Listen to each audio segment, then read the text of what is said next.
What's up everyone, David here. Welcome to another video. In this one, I'm gonna talk about some of the most common self-mastering mistakes. So people mastering their own music at home. As you know, people can book mix consultations with me. Members have a mix consultation included with the membership. So I review a lot of self-masters pretty much on a daily basis. And I noticed some trends, some common mistake, things that happen over and over and over to a large number of people mastering their own music. So I'm gonna share these with you. Hope they will help.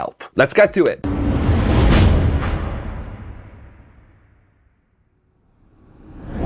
Hello everyone, welcome back to MixBus TV. Hope you guys are having a great day. Before we start, as usual, check the info box down below for free plugins, special discounts, offers. If you want to book mix and mastering with me, go to the website mixbustv.com. In there you can find all the mix and mastering courses as well. And if you want to access the exclusive library of in-depth mixing and mastering videos here on YouTube, click the join button, become a MixBus TV member. If the videos are helping you, please consider using the super thanks or grab some merch. Let's get to it. First of all, thank to one of our members who's allowing me to use his mix and master for this example, for this video. I asked him to use this song because it's kind of a good example and it has several of those common problems of self-mastering, home mastering, call it the way you want. But at the same time, overall, it's not bad. So I feel a lot of my students and a lot of you guys are ballpark in the same place as this student. First of all, let's hear it, and what I want you guys to do before I reveal things, write in the comments, what do you think about the difference between the mix and the master? Which one you think it's better? And if you think the master is better, why you think the master is better? And if you think the mix is better, what was taken away at the mastering stage, okay? So when we compare mix and master, especially for educational purposes, we have to level match.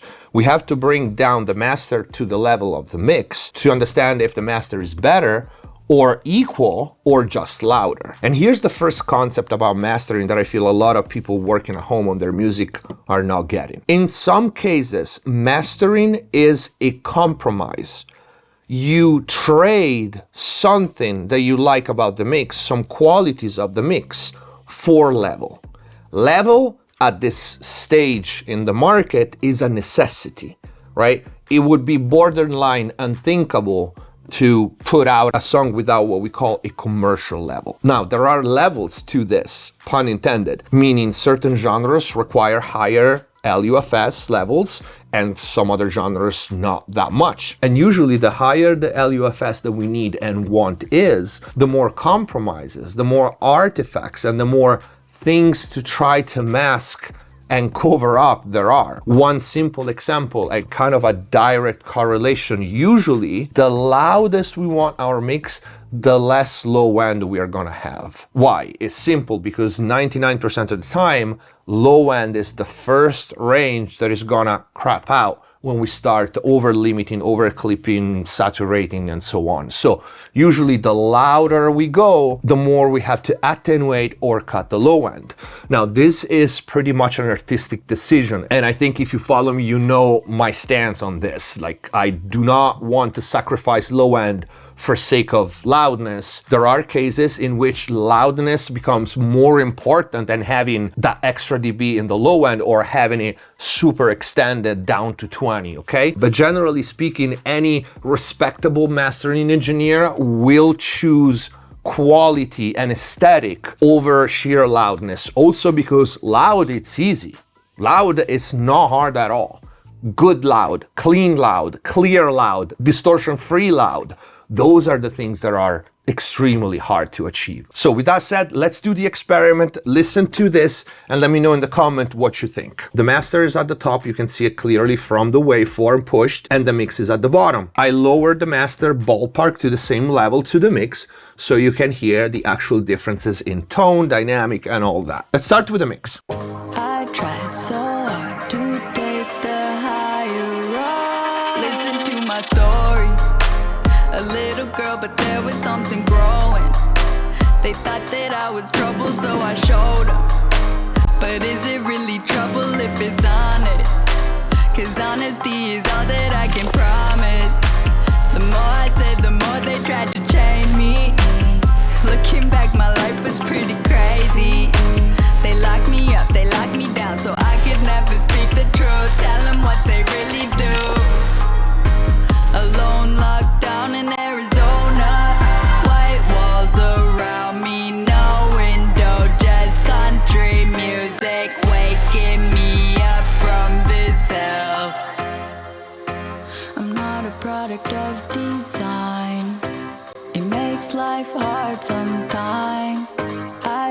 tried so hard to take the higher road. I'm sorry, your parents had too many children. Your sister talked back, now she's missing. You were scared, so all you did was listen and spend the rest of your life as a victim, blaming me for everything that went wrong, blaming me. Okay, I think this is enough for you to form an idea, and you can go back and re-listen to it. We switched back and forth from the mix to the master a few times, and I want to know in the comments down below at this point in the video, without me telling you anything, what do you think, right? So it's the master better, it's the mix better, why? You can pause the video here, write the comments, and then we can go on. You done? All right, so the first thing is literally the most common mistake that I see in, again, self-mastering, right? People mastering their own music, whether their own mixes or their own entire creation. So a lot of people make the music, arrange it, record it, mix it, and master it, okay? What happens is the master sucks the life out of the low end. And this is not even bad, but it's still definitely happening. And I'm gonna try to help you with some tips to try to avoid it, to try to make it better, but I want to give you a concept in this video. I want to give you several concepts and not oh, do this one trick, because there's not the one trick that will fix this, because it's, you know, case by case. It depends on the song, it depends on the BPM, it depends on the low end content, and another million things. But also I want to help you train your ears to recognize this issue and not to confuse it with something else that can happen, and it does happen here, and how to gauge what's what. If we listen to the beginning, when we go from the low dynamic to the first hits, listen to the mix, pay attention to the low end extension, meaning the dynamic of it, right? And the impact. And you're probably gonna hear a big pair of speakers or headphones that go low enough. The higher up, listen to my story. A little girl, but there was something growing. They thought master. The higher up, listen to my story. A little girl, but there was something growing. Mix again. The higher up, listen to my story. A little girl, but there was something growing. They thought that I... So I advise you to listen to this passage if you have small speakers, mid speakers, and big speakers, or at least small and bigger, right? Because there's a big difference in how the mix translates to small speakers versus the master. Of course, you can hear immediately that the mix has more dynamic, more open and blooming low end, right? While the master, it kind of chokes the low end.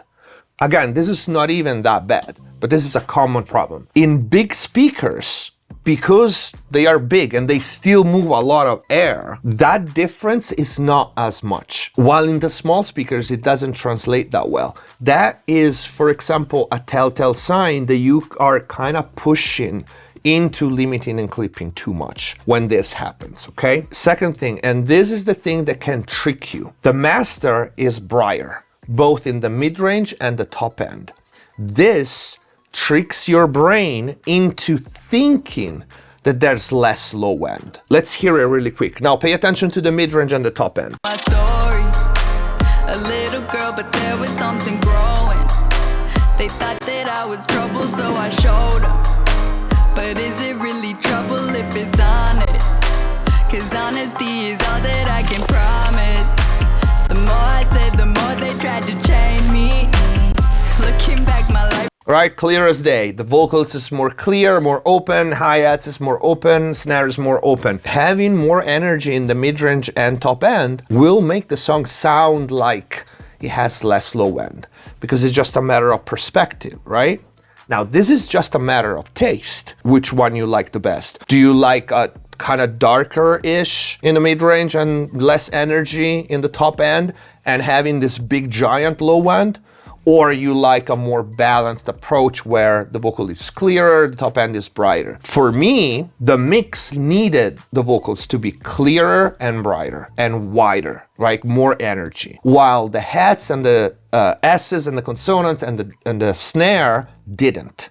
So that's the first mistake. Not being detailed enough. And this is the second most common problem. You have your mix, you've been working on your mix for a week, 2 weeks, 4 months, whatever it is, you're used to it. Now you go at the mastering stage and you're not objective anymore. And the first thing everybody does is just boost the top end, right? And your brain will always prefer the brighter version, always. It takes a lot of time and experience and trial and error to understand if that mix is actually better, brighter or not. Because everybody, no matter how much experience you have, the first 10 seconds, if we push the top end, our brain tells us this is better. An experienced engineer knows where the limit is, which is one thing that many people at home miss, the experience. And the experience comes from working with not your music, but hundreds, thousands of clients, but also having a reference monitoring system that you can trust. Otherwise, again, it's just you in your bubble, and whatever you hear in your studio doesn't really translate outside. And if your monitoring system is too bright, your mix will come out dual. If they are not bright or detailed enough, they will come out too bright, because of course you compensate from what your monitoring system gives you. So in this case, we have a double whammy. That's why I thought this would be a good example. We have the choking of the low end, and we also have more brightness and energy in the mid-range that, when we compare the mix with the master, gives us this massive difference in energy shift. And the mix sounds good. I like this blooming, big, dynamic low end. My story, a little girl, but there was something growing. They thought that I was trouble, so I showed them. The masters, that low end feels like it hit a wall, like a car in red line. You keep pushing on the throttle, but it doesn't go any faster, right? So what would be the thing to do here? I feel the vocals benefited from more clarity, but it needed to be less and in a specific range. So the master, for example, became too harsh. My story, a little girl, but there was something growing.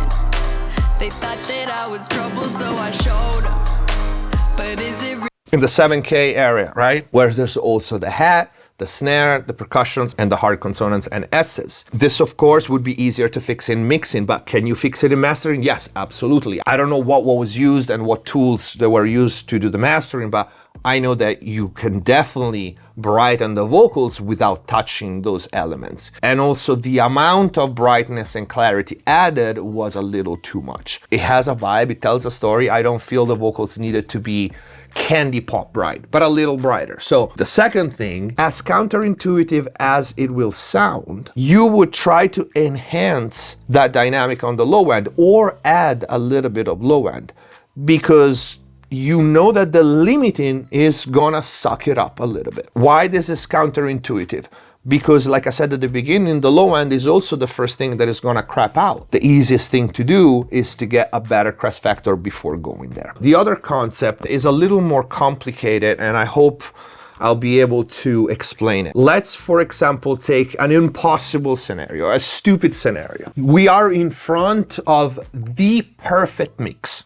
Utopia. The mix is absolutely perfect according to everybody in the world, okay? You would think, cool, all I need to do is to bring it up to level, not touch anything else, and I'm good. Which, if the mix is that good, probably that's fine. But the mix will change. The balance in the mix will inevitably change when you go and push it to commercial levels. Of course, again, there's gonna be differences between if you wanna push it to -4 LUFS versus if you wanna push it to -7 LUFS. There's a world of difference. But let's say you do anything more than 1 dB of limiting, the balance of the mix will change. What are the things that are gonna change? Number one, mid versus side content relation. The sides are gonna come up. That is a fact. So everything that is on the sides, effects, delays, reverbs, tails, any instruments that expand on the sides, it will come up in level, period. That's gonna happen, which is not necessarily a bad thing. It's not necessarily a good thing, because if you had a perfect mix, what are you gonna do now? You need to compensate. Let's say your client tells you, this mix is perfect, I want the same exact thing, just louder, right? And I want it at minus, let's say 6 LUFS, like a good level. What are you gonna do? Because I promise you, when you go pushing it, the sides are gonna come up. This is to say that even if you have the perfect mix, bringing it to level will cause certain changes. And the sides coming up, it's not the only one. I'll go through a couple more. Even if you think you have the easiest job ever, the mix is perfect, which, you know, it makes it easier, bring it up to level, you are gonna have to do a series of moves to maintain that mix's balance. Tonally, stereo image, impact, and all that. And that, my friends, is not easy at all. It is not. Arguably, it might be even harder than having a mix that actually have room for improvement, because you are actually making it better and then bringing it up to level. Those processes are a necessity. They are not a cool thing, right? Limiting is not cool. It doesn't make the mix sound better. We need it. It's a necessity. So we need to find ways to minimize the artifacts, compensate for what limiting or clipping or whatever processing we're doing take away from the mix, counterbalance. Counterbalance with what? Most likely, most mixes out there have room for improvement, even if a little bit. And so that is your contribution. You're maybe taking away a little bit of dynamics. That's normally happens in mastering anyway, but you're adding something to the mix that wasn't there, that it's more valuable. It adds more to the overall final product than what are you taking away. It makes sense? This is a little bit convoluted, but this is why mastering is so hard, because it's minute details.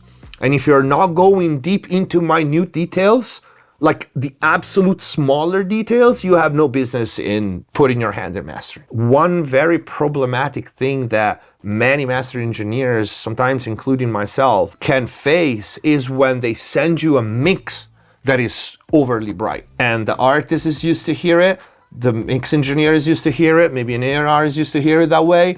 And that is a very, very hard decision to make, to actually maybe shave off a little bit of top end or attenuate the energy in a certain top or high mid range, because you run the risk of your master being bumped because it's not as bright. And they lost objectivity. They've been listening to that for so long. So as soon as you take away a little bit of clarity, either it's so much better than before overall as a product, like stereo image, balance, dynamics, low end, everything, energy, that part disappears because it's just overwhelmingly better. But usually if you receive a mix like that, you kind of have to try to keep that energy and maybe shift the energy in ranges where it's not as harsh. Like for example, if it's got too much energy around 3K, you can try to shift it a little higher or a little lower, or shave off how extended is the top end while boosting somewhere where it's not offensive.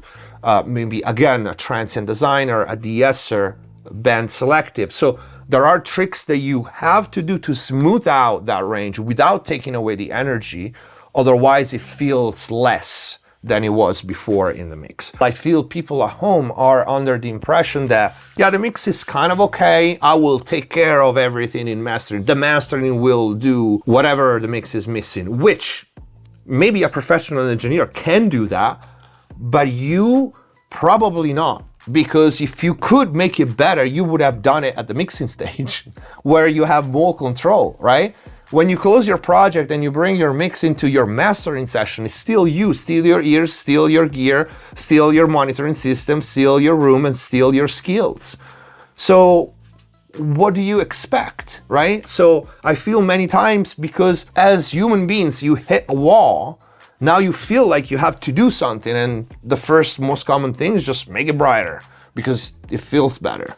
Or, you know, the smiley face, which, you know, sucks up the life out of and the clarity out of the mid range. These are pretty much the most common problems. Specifically in this one, I hope I gave a couple of pointers that could help you out, guys. But yeah, I think this is it for the video. I hope it was useful.